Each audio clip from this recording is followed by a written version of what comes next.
Vous avez probablement déjà entendu parler des tentes ultra légères faites en Dyneema ou en DCF, mais quel est réellement ce matériau un peu mystérieux qui serait à la fois très léger et très résistant, mais aussi très cher? Je tente de faire le point de manière simple et concise. De quoi parle-t-on exactement? Alors partons du début. Le Dyneema est une marque déposée, connue auparavant sous le nom de Cuben. Il s'agit en fait d'une fibre en polyéthylène à poids moléculaire ultra élevé. Bon, pour simplifier, c'est un fil ultra résistant. Son fabricant annonce cette fibre comme 15 fois plus résistante que de l'acier à poids égal. Alors cette fibre, elle est utilisée dans plusieurs domaines comme la voile ou l'escalade pour fabriquer des cordes ou des sangles par exemple. Mais là où ça nous intéresse pour la rando ultra légère, c'est l'existence d'un matériau particulier créé à partir de cette fibre. À la base, c'était utilisé comme voile pour des courses de voiliers. Ce matériau, c'est le DCF pour Dyneema Composite Fabric. Voici à quoi ça ressemble, ce n'est pas du tissu, c'est une sorte de film stratifié, non tissé. Ce matériau est composé de Dyneema, qui est donc le nom commercial des fibres en polyéthylène, pris en sandwich avec un film de polyester, du mylar. Le mylar, ça vous parle? C'est ce qu'on retrouve dans les couvertures de survie, sans la couche d'aluminium ou la couche dorée. Alors avec ce procédé de fabrication, on obtient un film aux propriétés super intéressantes. Le DCF est en effet extrêmement léger et c'est réellement son principal argument. Cette tente par exemple, la Xmid Pro 2, est annoncée comme étant la tente 2 personnes la plus légère du monde avec un poids de seulement 515 grammes.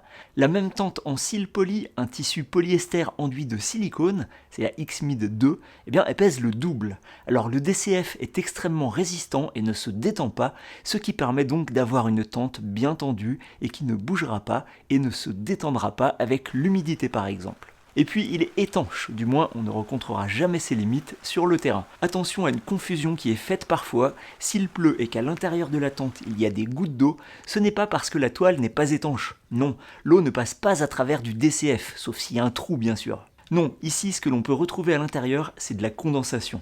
Un phénomène complètement normal qui se produit même dans des tentes en tissu, sauf qu'ici l'avantage du DCF c'est qu'il n'absorbe pas l'eau, donc il suffit de l'essuyer avec une serviette en microfibre par exemple pour retrouver une surface sèche. L'avantage c'est qu'après une nuit pluvieuse, on remballe une tente qui ne pèse pas plus lourd, contrairement aux tentes en nylon siliconé, la majorité des tentes du marché, qui absorbent de l'eau, et même si on essuie la surface, le tissu y sera toujours plus lourd, mouillé. C'est tout au niveau des avantages? Eh bien non, il en reste un très appréciable en cas de problème, on peut réparer une toile en DCF sur le terrain très facilement grâce à du scotch en DCF. Et ça, c'est très pratique si vous tombez sur votre tente et qu'elle se déchire comme sur ces images qu'un randonneur australien partage sur son site. La réparation tient immédiatement, sans aucun temps d'attente, et c'est aussi solide qu'à l'origine. Il ne restera qu'un impact visuel, c'est sûr. Bon, de toute façon, on est bien d'accord pour dire que le DCF, c'est pas ce qu'il y a de plus attrayant visuellement. Ceux qui ne connaissent pas pourraient trouver que ça ressemble un petit peu à une sorte de sac poubelle, mais personnellement, j'aime bien ce look. Bon, alors, y a-t-il des inconvénients? Eh bien oui, quelques-uns. Sa forte résistance permet d'avoir une toile parfaitement tendue, mais le DCF résiste très mal à l'abrasion et à la perforation. Les frottements sur un sol rocheux ne sont pas bons du tout et il faut faire attention à ce qui est pointu comme des épines par exemple. La toile n'a quasiment aucune élasticité, ce qui est un avantage pour garder la forme de l'abri même quand il pleut, ça ne se détend pas, mais justement ça peut être un inconvénient selon les situations et particulièrement en cas de grêle. Avec la violence des impacts des grêlons, sur une toile parfaitement tendue, il peut y avoir des déchirures. Il vaut mieux alors détendre la tente en baissant un petit peu les bâtons, juste le temps de laisser passer cet épisode de grêle.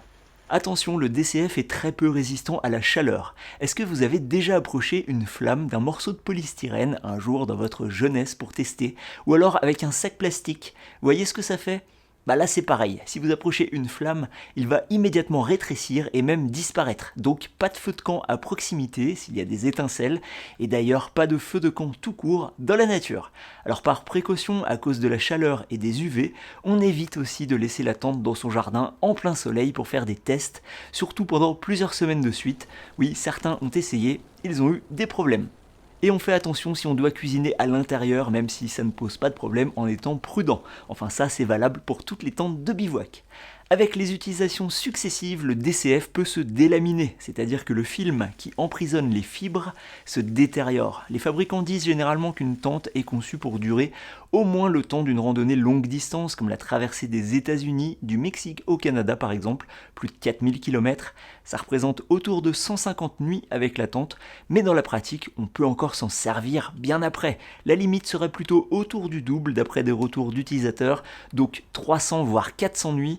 Ça laisse quand même de quoi voir venir, mais oui, c'est probablement moins durable qu'une tente en nylon ou en polyester. Un autre inconvénient, c'est le volume. Le DCF prend de la place, plus que le même modèle de tente en cils nylon ou en cils poly, même si la tente pèse moitié moins. Dernier point, le prix. Oui, c'est cher. Ça s'explique entre autres par le savoir-faire requis pour créer ce matériau. Laminer un film de 1000 art avec des fibres polyéthylène au milieu, c'est complexe et il n'y a qu'une seule entreprise qui fabrique le DCF, avec tout ce que ça implique sur la disponibilité et le prix en sortie d'usine. Alors, vous pouvez en acheter pour faire votre tente vous-même, il existe en plusieurs épaisseurs, mais ça tourne autour de 50 € le mètre linéaire. Ça permet de mieux comprendre le prix de vente d'une tente sur le marché. Par exemple, du cils nylon en 20 deniers, c'est 12 € le mètre. Bon, si on veut être précis, dans mon exemple, le DCF est vendu en 137 cm de large, ou 139, alors que le cils nylon est en 150 de large. Donc on ne peut pas seulement comparer le prix du mètre linéaire, mais ça change pas grand-chose à l'écart de prix quand même. Avec tous ces éléments, vous êtes maintenant en mesure de savoir si une tente en DCF est faite pour vous ou pas. D'ailleurs, généralement, elle ne le sera pas. Mais dans tous les cas, parlez-nous de vos raisons dans les commentaires, c'est toujours intéressant.